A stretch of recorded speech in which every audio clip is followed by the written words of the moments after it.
So I got all that out of the way. I wanted to say a couple words about my dear friend and colleague Mark Castelli. Mark worked at Marie's Crisis for over a decade, and in March he passed away due to complications from COVID. And of course, we've not been able to gather and pay tribute to him together. But this week we are all paying him tribute on the internet. So I wanted to say, Mark Castelli lived to perform.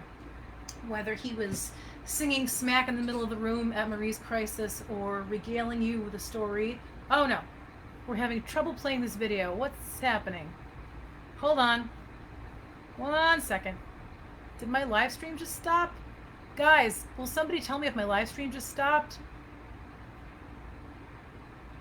We love Mark. Alright, I just want to make sure that my live stream didn't stop, because that would really make me... Can anybody on Facebook tell me if my live stream stopped? Did it stop? Can anyone on Facebook tell me if I'm there? Anybody? Okay, great, perfect. I just wanted to make sure. Sorry about that. Perfect. I'm going to start again. I want to say a few words about Mark Castelli. Mark Castelli lived to perform. Whether he was singing smack in the middle of the room at Marie's Crisis or regaling you with a story from one of the 47 productions of Joseph and the Amazing Technicolor Dreamcoat he had been in, when Mark had the floor, you had no choice but to listen. Many regular patrons would admit that a highlight of any visit to the bar was being singled out by Mark as Flotsam or Jetsam during his epic portrayal of Ursula the Sea Witch singing Poor Unfortunate Souls from The Little Mermaid. Last summer, during a cruise celebrating his 50th birthday, 2 young women recognized him and called out to him, "Ursula, Ursula!" And he was delighted and slightly freaked out. The size of Mark's heart was equal to that of his stature. He sang with all of his heart, and he loved hard with true loyalty. We worked together for at least a decade, and I don't remember a time during my time at Marie's Crisis when Mark wasn't in the picture. When I first started working there, Mark was a regular. He had been a regular at the Townhouse, the 9th Avenue Bistro, and Marie's for years.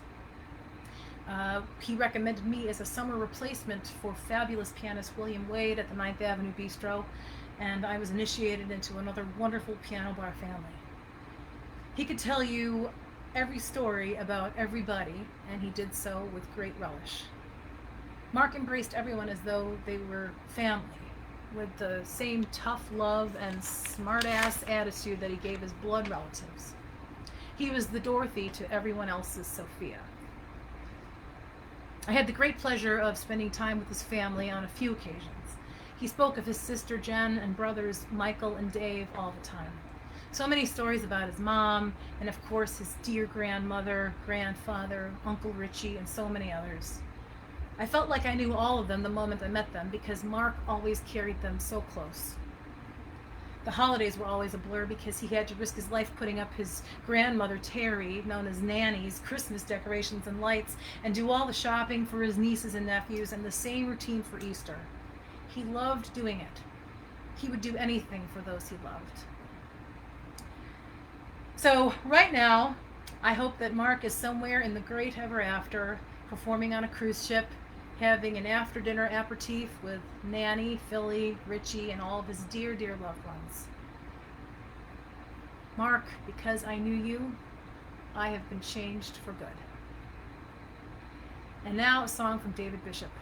See you in a few minutes. I'm taking a quick break.